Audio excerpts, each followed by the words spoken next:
The stars are right, and that means it's time for another episode of The Whisper in Darkness. I'm your host, the Man from Lang. Thank you very much for joining me today. On this episode, Nate lost in time and space and Matastrophic return to kick off our look at the investigators in the Edge of the Earth Investigator expansion. We're going to start things off with the Guardian/Survivor investigator in the box, Daniela Reyas. There are spoilers throughout if you care about that sort of thing. If you enjoy what you hear, remember to like, comment, and subscribe. Before we get started, I'd like to thank the patrons of this channel for their tremendous support. The Arkham Horror LCG community is amazing, and these people have gone above and beyond to bring you content like these investigator reviews. If you'd like to support the channel's goals and see your name on this list, head over to patreon.com, sign up for a tier of your choice, and claim your rewards. That would be awesome. Special thanks to Coleman Rochitty for the amazing art that graces the channel, Nicole Fiscus for the new Whisper in Darkness logo that graces the podcast, and Nate Lost in Time and Space for the intro as well as the overlays. Thank you very much. We are back, and we're going to take a look at the investigators in the Edge of the Earth Investigator expansion. We are going to start off with Daniela Reyes, the mechanic. She has 4 willpower, 1 intellect, 5 combat, and 2 agility. She has the entrepreneur trait, which I don't think has any impact on the game as of yet. As a response, after an enemy attacks you, accept an attack of opportunity you provoked. Even if that attack was cancelled, either deal 1 damage to that enemy or automatically evade it. Her Elder Sign effect is +1, and if you were attacked by an enemy this round, you automatically succeed instead. She has 8 health and 6 sanity. Thoughts on Daniela? I think the first time I saw her, I was pretty shocked by that stat line of hers. That 1 intellect is pretty jarring. The first investigator to have 1 intellect. 4 willpower in Guardian is really good though, because Guardians have lots. That's of like ways. Zoe's willpower. Yeah, they have a lot of ways of interacting with willpower. So having a high base willpower is really good, especially when you only have 6 sanity.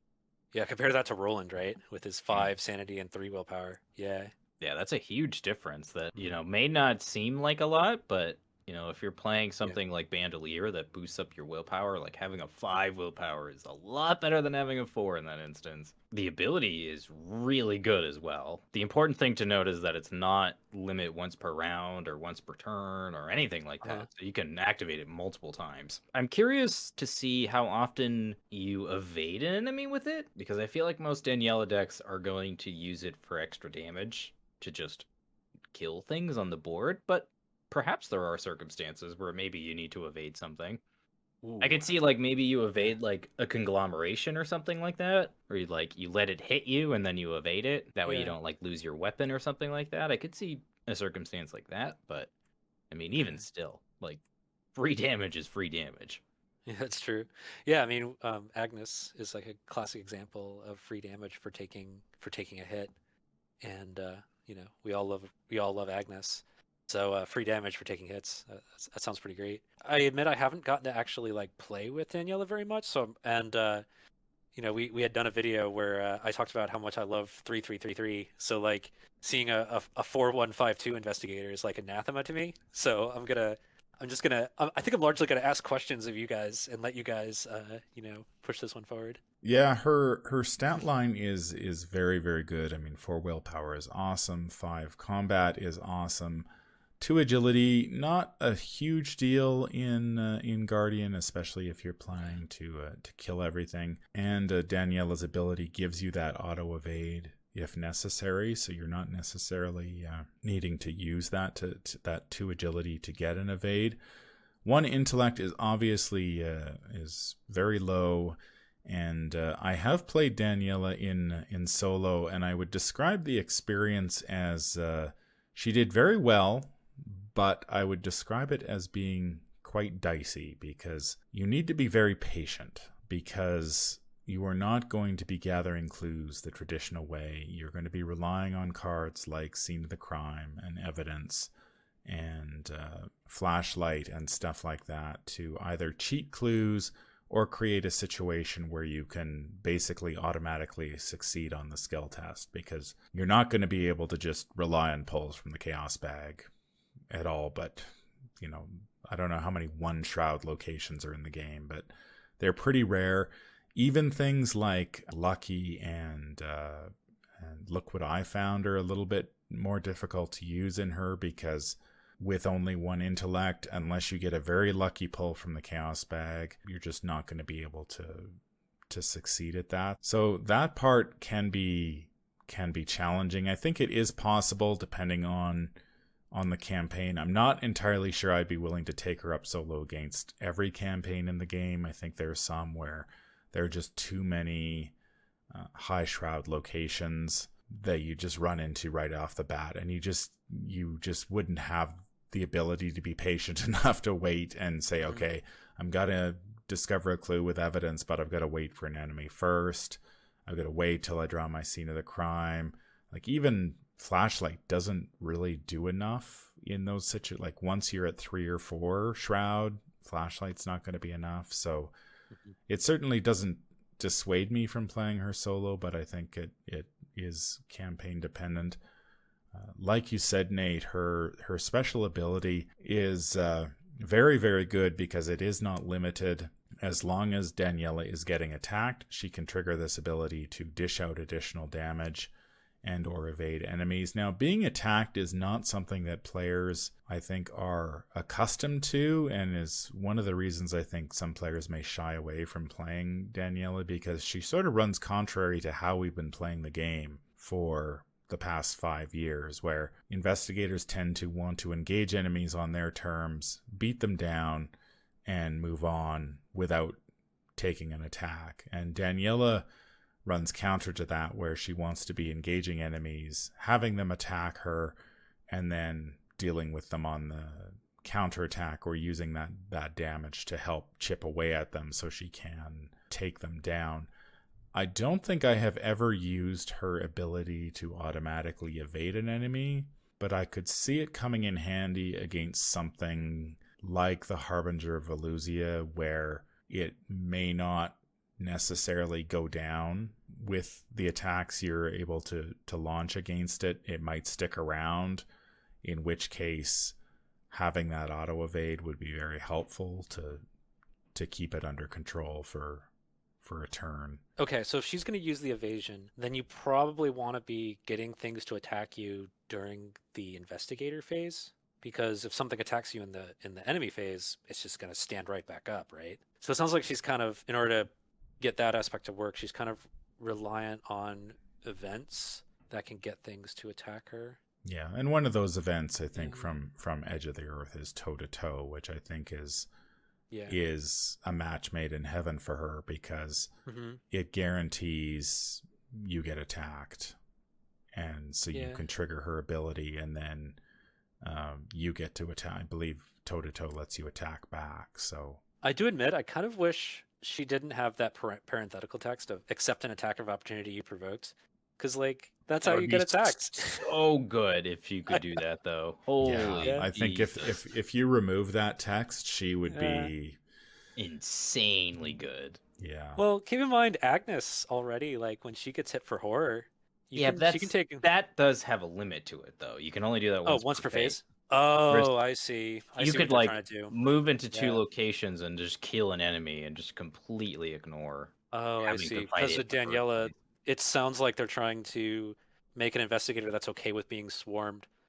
Oh, then the once per phase wouldn't work if that's what they're going for. Okay, I see now. You had brought up, Man from Lang, that her ability to investigate is pretty reliant on things like scene of the crime or evidence or things like that. So I'm curious to see how she would do in the Circle Undone, because that campaign sort of decentivizes investigating in the traditional sense. So you're completely ignoring Haunted by just grabbing clues with scene of the crime and stuff like that. And she has high willpower, which is also really good.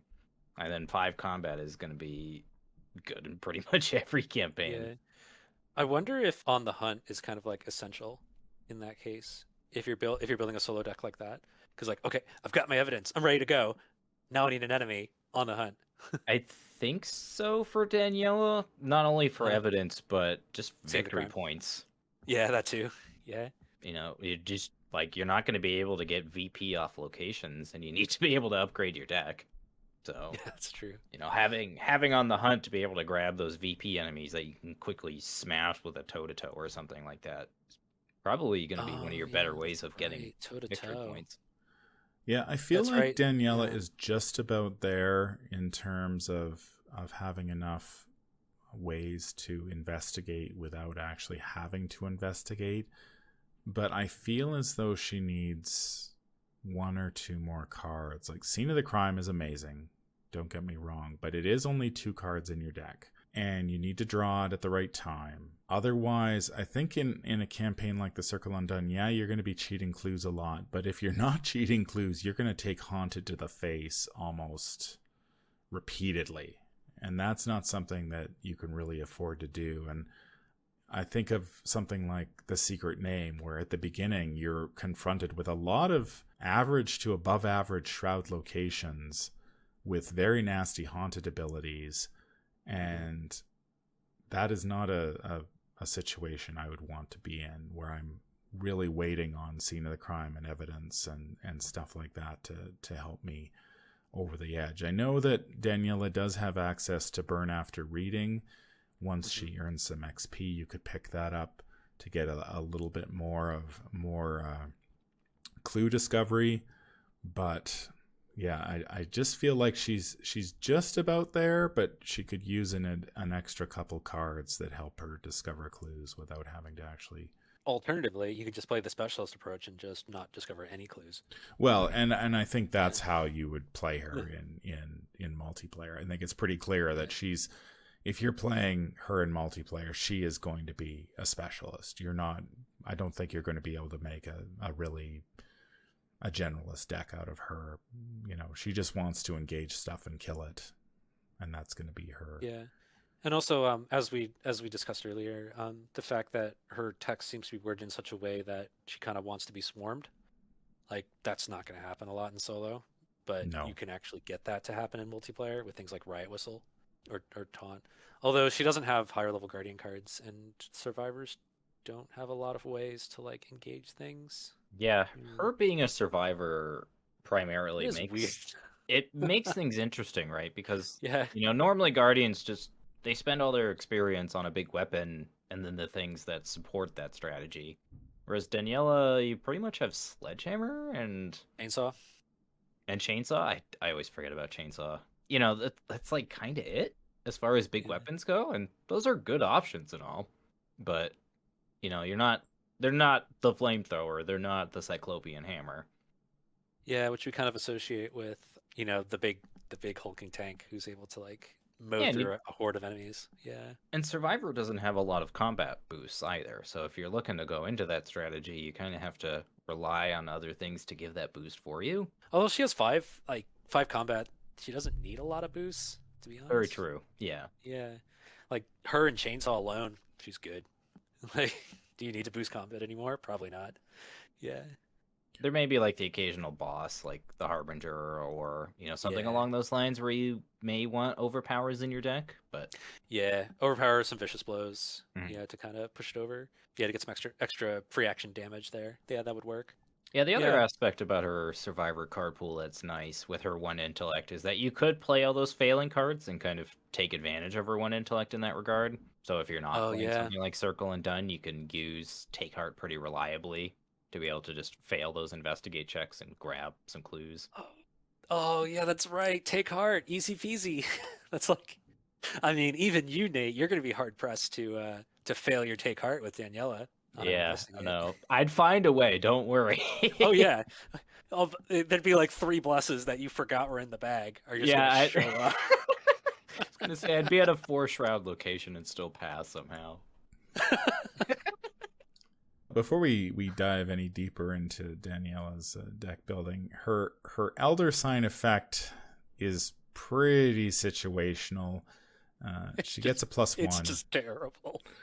If you were attacked by an enemy this round, you automatically succeed. I don't know how. I don't think I've ever triggered it. I don't know how often you would trigger this ability. Maybe in multiplayer, if you are being attacked a lot, then you retaliate with your your attacks of your own, and you get a couple, you get an auto success there. But yeah, I don't put much stock in Elder Sign effects as they are, and this one I think is pretty narrow.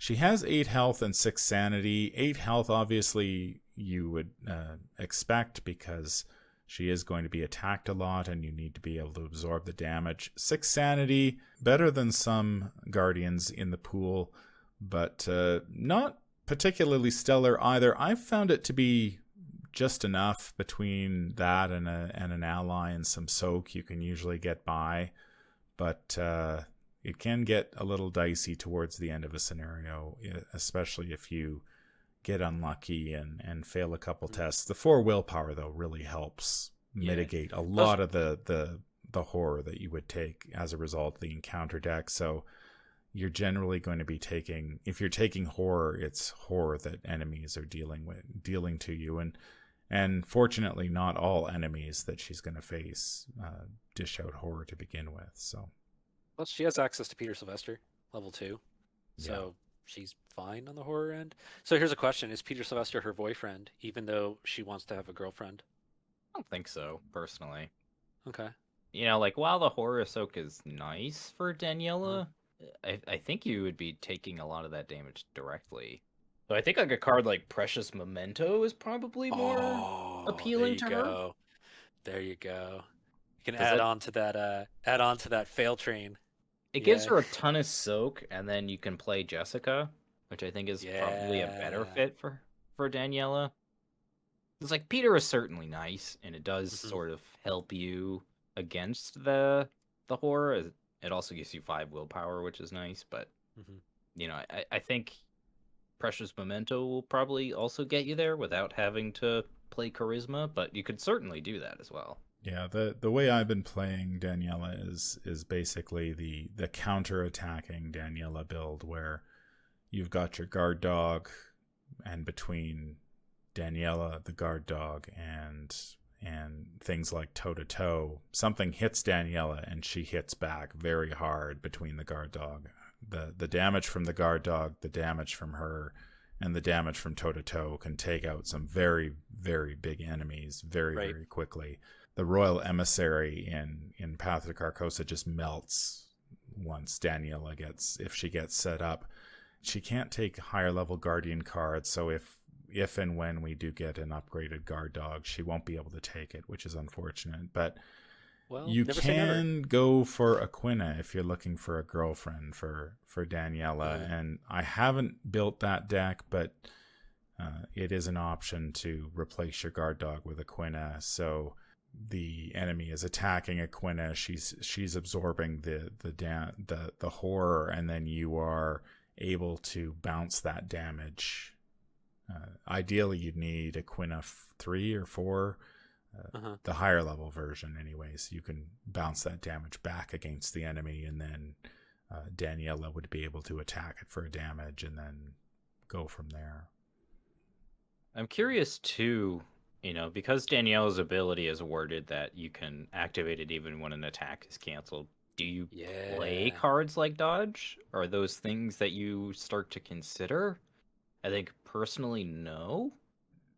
I think I'd rather just play more Soak. Yeah, I do have one copy of Dodge in my Daniela deck, and I'm thinking I might take it out because it's just, I'm not playing it. I'm not using it as much as I thought I might.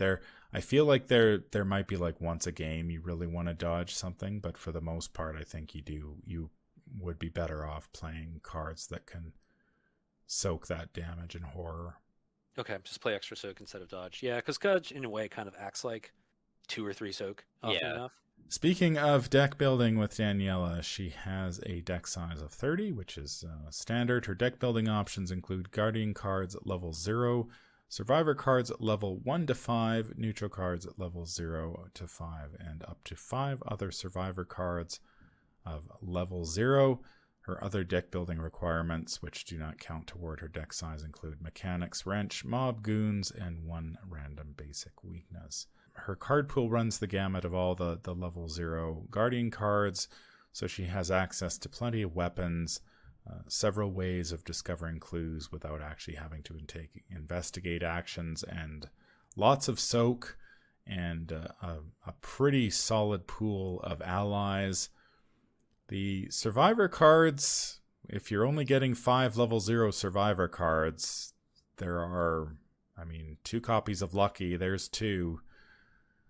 And then if you want Live and Learn, there's 2 more. And then the survivor card pool is so strong that picking, I think, 5 survivor cards is going to be there's going to be a lot more that you're going to want to play than you have access to. Yeah, it's funny because I feel like the level 1 through 5 Guardian card pool is really strong, but the level 1 through 5 Survivor card pool is less so for Daniela. Yeah, and I think that's kind of the challenge here is that when we talk about her and you look at her and you think, oh, this is someone who wants to engage a lot of enemies and take attacks. That screams Guardian, but Survivor, it's like, oh, how do I build this? I don't know. Peter Sylvester? It's not like she can take level 3 taunt and flamethrower and I've had worse, and all these other things that seem to work well with being surrounded by baddies.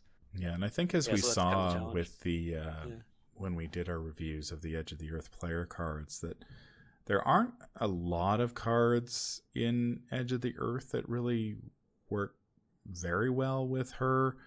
Like, you've got cards like Bangle of Jinxes, which seems to be custom made for Daniela, but a lot of the other survivor upgrades are sort of kind of meh in her. Like, I do like the option of Burn After Reading, but that's just coming from a solo perspective. I don't think I'd bother with that in multiplayer. There are some other interesting options. You've got like Protective Gear, I think is one. We looked at the Precious Mementos, which would, I think, work very well with what Daniela is trying to do. Even though we gave the card kind of a middling rating, I think there's room here for a Bruiser build here, because she can take Bruiser, and that'll help her pay for, like those more expensive Survivor chainsaws, and it can help her pay for things like Protective Gear. So I think there's probably something there. Yeah, this is kind of like hard to wrap your head around, because you got to get used to this playstyle where you actually want to get attacked, and like you said, Mr. Lang, 5 years of the game has taught us to just vaporize everything before they get to attack you. Yeah, so this is weird. Plus, also I admit, like, a 4-1-5-2 stat line is like not my style, so I'm not used to this. Yeah, I think like the first thing you probably consider when you're building a deck for Daniela is what weapon am I going to upgrade into? And then you sort of go from there, right? You're going to decide whether you're going to play Chainsaw or play Sledgehammer. And I think both are pretty good options for her. Having 5 combat goes a long way at making those weapons very potent. Whereas like someone like Yorick, I think, struggles a little bit more, but he has access to like B-Cop, so it requires more setup. Right, he can play Ace of Swords, but he has less combat, so he kind of needs Ace of Swords. Whereas Daniela with the chainsaw is at 8, I think, right out of the gate, so she doesn't even need Jessica to be at 9, and then there's no reason to succeed by 2, so she's fine. She could also probably use Brute Force really well, because just her 5 with Brute Force, she's up to 8 on a punch, and like, seems good. Yeah. And then we were also talking about toe-to-toe, and like, well, that's like 3 damage right there, and it costs 0. 2 from the attack and 1 from her ability. So that's a Spectral Razor right there, and that doesn't even cost anything. Yeah, that's Guard Dog gets 4. And Guard Dog for 4. Yeah. It's a shame that Guard Dog isn't a Survivor card. It's entirely possible that the level 3 version might end up being Survivor. Never say never. Yeah, because while you could use Aquina, Aquina's just sort of sketchier than Guard Dog. You know what you're getting. Aquina, not so much, but Guard Dog also like works when you're engaged with one baddie, which is like very common. Whereas Aquina, you start needing to be engaged by multiple baddies, which is actually kind of hard to engineer. I gotta admit, like even in 4-player, like that's hard to engineer. because now you're looking at engage actions and people being together, and then you also have to justify engage tricks rather than just melting everything. You guys have been talking about like being swarmed with enemies, but Daniela is so good at dealing damage. I really feel like It's you're like, gonna struggle to do that. yeah, that's hard because it's one of those things where being swarmed by enemies only happens when things have gone wrong. And so you're gonna expect a normal game, that's not gonna happen. So you have this ability that's gonna kick in for a situation that's not gonna happen normally. Yeah, it's kind of strange. Well, Yeah. it's more like you're using the ability proactively a lot of the time. We've been mentioning Mhm. toe to toe a lot, right? Where it's like Yeah. you're actively using toe to toe to kill something. So it's like, how often do you really have multiple enemies on the board, aside in multiplayer? But even then, like, you deal so much damage. Oh yeah, that you're basically using that ability to help you melt the things faster, using it kind of like Agnes, Exactly. Yeah. where Yeah. Yeah. Totally. yeah, You're this like, is kind okay, of a I'm gonna weird go one. in. I'm gonna take an AOO from something. I Yeah, can't provoke it, but I'll take an AAO from something. I'll deal an extra damage, and then I'll basically act like a vicious blow. yeah. Okay, And so you then think of it like I haven't even talked about combining it with vicious blow. yeah, there you go. That's Yeah. right, because you can commit vicious blow to toe to toe. But yeah, we keep talking about guardian cards. The amount of damage that she can dish out really, you always come back to the Guardian cards, but it's as you build her, you've got to sort of switch Mhm. mindsets and say, okay, how does the survivor card pool play into this? And I think with her, like I've been pretty hard on healing cards in the Edge of the Earth, but I think with her, you do need some healing or a lot more soak to be able to take those attacks, especially if you're going to use her ability to sort of take an attack and then counterattack. I was playing Hallowed Mirror in my deck, and it worked pretty well. Being able to play a soothing melody once or twice a game was usually enough to get me through. I didn't need much more than that. I think as you progress through scenarios, you'd probably want something like a Precious Memento or Protective Gear or something like that. I know JP was playing Earthly Serenity in her to get a big mega heal. Oh, okay. With her high Yeah. willpower. You've got things like Flesh Ward. I've never really been able to get Flesh Ward to work particularly Mhm. well, but that's certainly an option. But I think you Okay. do need to sort of compensate for the extra damage that you're going to be taking, and especially the horror. It's not so much the damage. Eight health is pretty beefy. 6 sanity though is where things can get a little bit dicey, especially if you're taking more damage or more horror from enemies, and then add that to whatever you're taking from the encounter deck. It hasn't killed me yet, but it's gotten close a few times where it's been like, well, this test could potentially kill me if I fail it, and fortunately her 4 willpower has been enough to get me through. But Yeah, I really like the idea of having 5 of Pentacles in a Daniela deck. Oh, extra health. Yeah, extra health, extra sanity. Mm-hmm. Yeah, yeah. I'm looking through the all the leveled survivor cards now, and there's some interesting ideas that come into mind. Like I just realized, her ability you can combine it with close call. to Evade an shove, enemy, send it back to the encounter deck. yeah, depending on Feel the like enemy, that's almost better than trying to chew through its yeah, health. Yeah, exactly, Conglomeration comes to mind. exactly. Yeah, those very specific enemies that have like 5 or 6 health. Like Mm. there aren't very many of them, but it's nice to have like a build like a nice way to deal with them. Like for Soak, I noticed she can take Plucky, the amazing Plucky.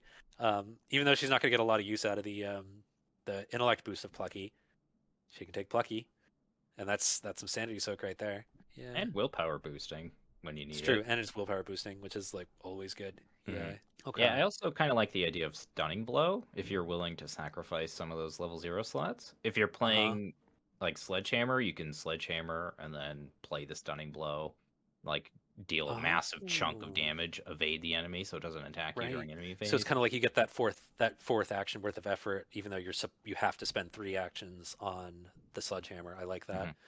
Yeah, Yeah. or you kill a annoying Mhm. enemy and then you let something hit you in enemy phase and kill it with Daniela's ability. Like looking through the cards here, I think there's like enough survivor cards, like utility survivor cards that you can get a deck. You can like finish up a deck. I'm looking at things like a Test of Will, one of those like kind of underrated, but Daniela has 4 willpower. She can play a Test of Will pretty well. There was another one I was looking at that looked pretty good here that she can kind of push over the top. Flare, to dig out an ally or to deal 3 damage when needed. Let's see, we were talking about Burn After Reading, and one of my favorite cards in the game, Alter Fate. So we have a Guardian-like character who can bust out an Alter Fate to deal with like hexes and things like that. So I think there's enough like leveled low XP survivor utility out there that if she has this like nice chassis of like level 0 Guardian to deal damage, things like are what we are discussing with like evidence or scene of the crime or toe to toe, guard dog. Those are all like level 0 Guardian stuff. Okay, so she can get functional with that, and then she can get into like a chainsaw, some better soak, and utility survivor events. I think there's something there. Plus, she can take track shoes, so that makes her good on her own. Yeah, I guess you could play like track shoes and Peter. Peter helps you pass the track shoes, also gives you some extra soak, which is nice. I could see something like that working. And Survivor does have like plenty of ways to incentivize you using your agility stat. So. Oh yeah. Yeah, I like that idea where you get running from level 0, and then you can sort of use your upgrades to kind of combat whatever silly nonsense that Encounter deck wants to spew at you. Because from the sounds of what we've been saying, what you guys were saying, that a lot of the concept comes online at level 0. Yeah, I guess you can use your Survivor XP for things like Nothing Left to Lose to draw cards and gain resources. Things that are that's not probably like... a really strong upgrade in her. Oh hell yeah! You get down your big assets early, and then you have you empty your hand, and now all of a sudden you've gassed up for the rest of the scenario. I could see that being really good in her. Yeah, I think if I was looking at upgrades in solo, like things like, was it Plucky gives you intellect boosts if necessary. There's Trial by Fire, stuff like that. Might even consider the upgrade for Look What I Found, since the failure gets to 3 on that, and that gives her a little bit more flexibility. And I think it also gives you a pile of intellect skill icon, just the same number of intellect skill icons. Agility skill icon not so helpful, but failing a skill test by 3 certainly helps, and that does free up if you were playing Liquid Eye Found for the 2 intellect skill icons at level 0, that would free up a level 0 slot that you could then use for something else. So I think there's some really interesting upgrade paths in Survivor if you want to go a little bit more combat, or if you're playing solo and you need some more investigate. You can go either way there. And then of course Survivor are the kings of soak with the tarot card Pentacles, and then you've got the protective gear, you've got upgraded leather coats, you've got upgraded cherished keepsakes, you've got really the world is Daniela's oyster at that point. She can as much soak as she needs to take all those extra hits. You really have no excuse, and there is some healing in there as well if that's what you prefer. Daniela's signature card is Mechanics Wrench. It's a 2-cost asset with 2 combat and 1 wild skill icon, item, tool, and melee trait. Daniela's Reyas deck only. As a free triggered ability, you can exhaust Mechanics Wrench. Choose an enemy at your location. That enemy attacks you. So she has a very easy way of having something attack her if necessary. And as an action, you can use this ability only against an enemy that has attacked you since the end of your last turn. You get +2 combat for this attack, and you deal +1 damage for this attack, and it takes up a hand slot. So a very nice weapon. During our review of of Roland Banks back in the revised core set, we did like the fact that he gets a gun as his signature weapon. So if you want to go for, say, 5 weapons in your deck, you can include the Mechanics Wrench fills in that slot, and then you can pick whatever else suits your fancy. There's the sledgehammers, enchanted blades, etc., etc., etc. So it's not too hard to flesh out her weapons package. Having an ability to generate an attack against you is very handy, especially since it's a free triggered ability, so you're not wasting an action on that. +2 combat and +1 damage is certainly above board for most level 0 weapons in the game. Hitting with a 7 is pretty nice. You just have to have been attacked, and that includes during the last enemy phase. So as long as something attacked you during the last enemy phase, Daniela's swinging for this. Any thoughts on Mechanics Wrench? The one caveat I will say is that it doesn't have the weapon trait, so you can't use Prepared for the Worst or Enchant Weapon or anything like that. But, I mean, you have Tetsuo Mori, which is a great way to either dig it out of your deck or get it back from your discard pile. And Tetsuo is an interesting choice, I think, for Daniela. She can play a lot of items. So it also kind of, maybe you think about Geared Up as well in a Daniela deck. Oh, a lot of cheap Guardian items. Survivor items. And the wrench is cheap too, right? The wrench only costs 2. You use the wrench, it costs 1 with Geared Up, and there might be something pretty there. much you're pretty much set at that point. Because what's it? The teddy bear is 0. The leather coat is 0. Mechanic wrench is 2. Okay, there might be something here. Yeah, cheap items, like really cheap items, and Geared Up. Okay, Yeah, you've got like Lucky Rabbit's Foot. I'm sure there's plenty of Guardian items you could consider including as well, but you know, like, this is a really good signature card. It does exactly everything Daniela wants it to do. Yeah, it allows her to trigger her ability reliably and pretty much on demand whenever she wants, and then just having a solid weapon that doesn't have any ammo is that is really nice. Yeah, the fact that you're able to engineer the conditions needed to get +2 to it hit to the combat test and +1 damage, that is pretty nice. And it's got good icons if you have like your chainsaw out. Like if you have Guard Dog out, that first ability essentially says exhausted, deal 2 damage. Yeah, it's kind of like a toe-to-toe. It's kind of like you're engineering like a toe-to-toe like situation there. Yeah, I think it makes a good 5th weapon. I wouldn't like want to build around it, I gotta admit, because you know when you mentioned it's not a weapon, I was thinking, oh, does she run Crafty to like? And I was like, nah. Well, you could, because Crafty gives bonuses to items, right? Yeah. Oh, it's tools. That's a tool. It's a tool. Yeah, that's what I'm saying. Mechanics Wrench is a tool, and Crafty is boost tools. Yeah. And so there might be enough Survivor tool cards to consider doing something like that. Maybe. I don't know. Maybe. Yeah. Case in point, though, this is a really good card. Yeah, I admit I look at it and I see like situations where you're trying to get yourself attacked is like not ideal, but I could like the fact that you're able to engineer a situation where you're dealing 3 damage in 1 action. Yeah, that's pretty good. Yeah, at the cost of some health or sanity. Yeah, that's pretty good. The Survivor tools include Chainsaw, the Fire Extinguisher, Gravedigger Shovel, Ice Pick, Lantern, and Sledgehammer. Chainsaw? Sledgehammer? Oh, we got a stew going, Nate. Crafty. Old keyring, that's a tool. If Flashlight is a tool, I think we have a stew going. Because then the Crafty you use to boost your flashlight tests. And then you can discover clues. Yeah, there's definitely something there. That's pretty cool. We did it, Nate. Crafty Daniela. You saw it here first, folks. Flashlight is a tool, so... Boom, there you go. 4 clue discovery tools right there for your Crafty. All right. And then you have, I'm assuming those are all items too, right? So then you have Tetsuo to go dig them out of your deck. And you're geared up to drop them into play. Okay, yep, we've done it. Tool for investigating and a tool for killing with Sledgehammer and Chainsaw. I have to admit that Mechanics Wrench is not a card I have played that often. Because it is a singleton, I never seem to draw it, and by the time I've got another weapon in play, as we talked about in my playstyle video, playing an extra weapon just because is not something I would tend to do. So if I've got a weapon, whatever the first weapon I get is the one I play. And so Mechanics Wrench, if I draw it, it's just like, well, probably not going to play it. Like, say I get my Enchanted Blade first. Yeah, it's redundancy.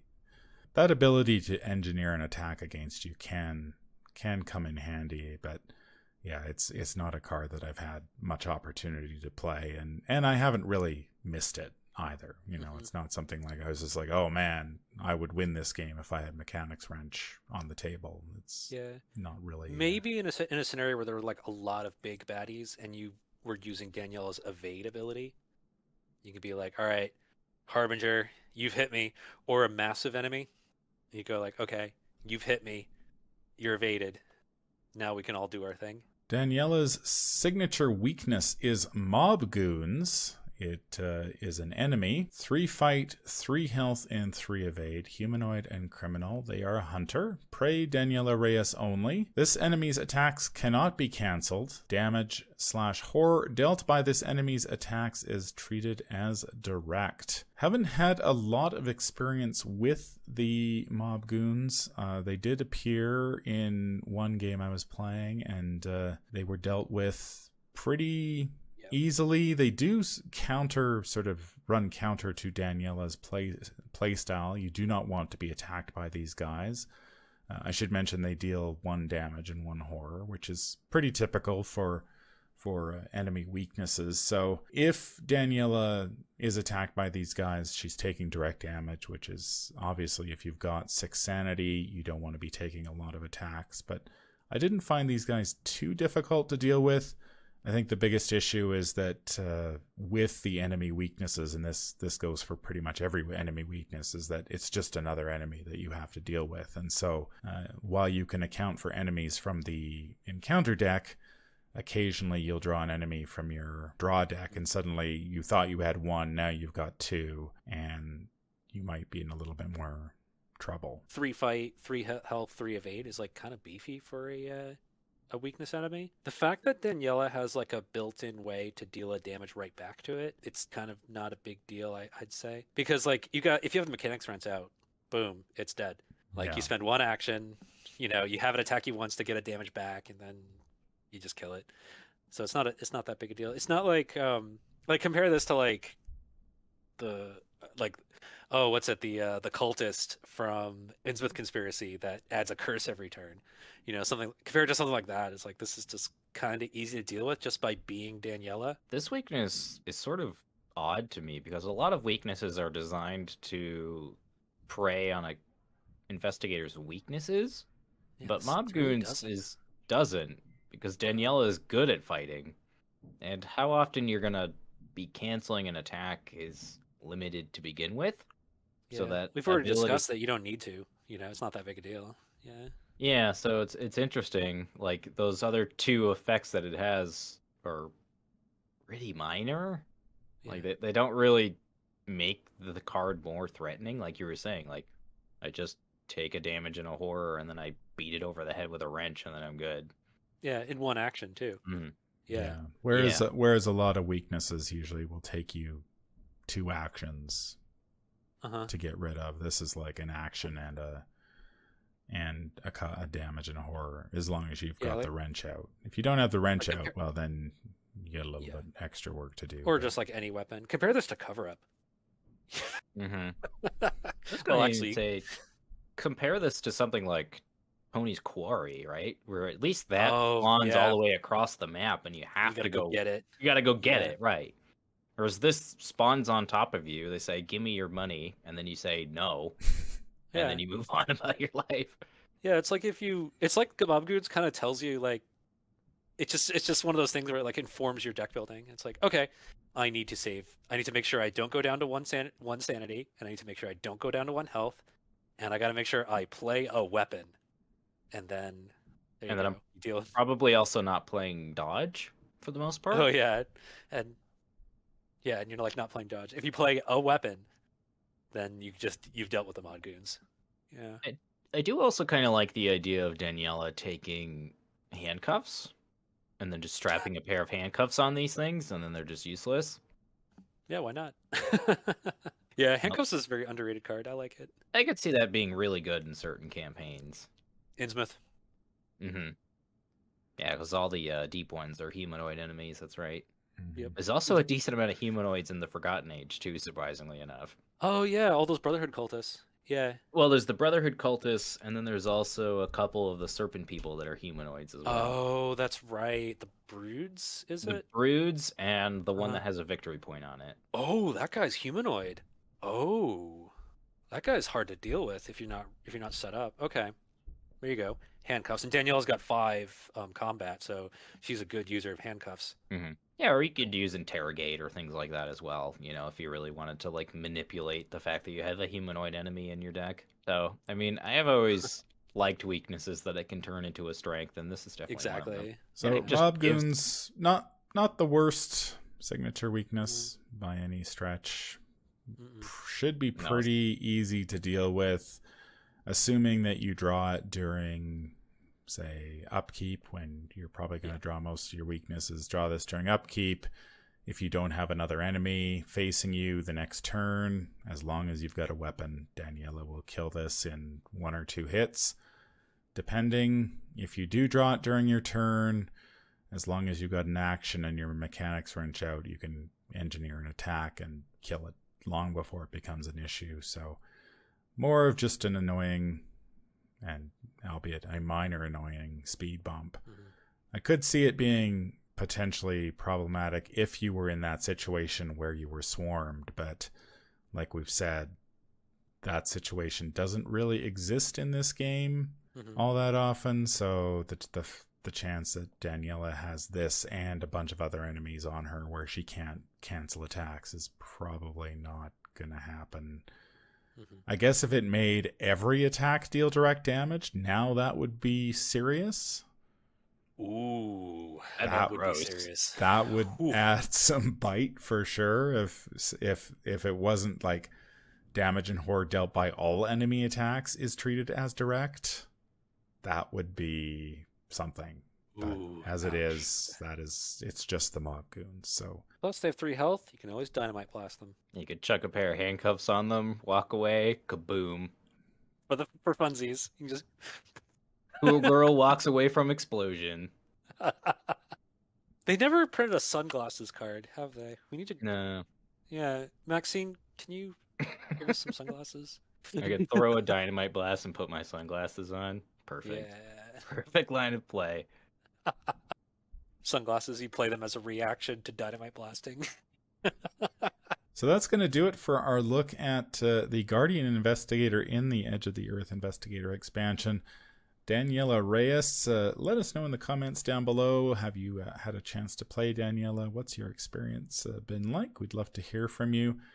I've got to say that I had predicted that Daniela was going to be released back in the Circle Undone, largely because her backstory involves relatives who play around with tarot cards. So I was kind of expecting her to appear in that, back in that expansion. But we do get her in Edge of the Earth, and I have had quite a bit of fun playing Daniela, even in solo. Her ability is interesting and unique in this game, in that you do want to be attacked, and I think she has certainly has the tools to counterattack with that 5 combat and that extra damage she gets. She's quite capable of defending herself, and she is also a unique guardian in that all the guardian upgrades are locked out for her, so she's got to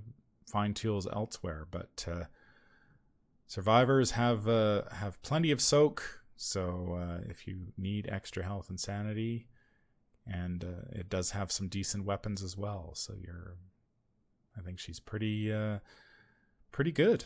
Yeah, I will say that if you like Daniela and you're a newer player, I would recommend you buy the Stella Cluck starter deck. So that Oh, you can yeah, get that's true. Chainsaw. Yeah, you get things like chainsaw. Yeah, one thing I'm noticing about Daniela, first of all, like she her stat line's not my playstyle, as I've mentioned, but it is kind of nice to have a guardian-like character where you don't feel locked in to a stick to the plan loadout that can happen with a lot of guardians.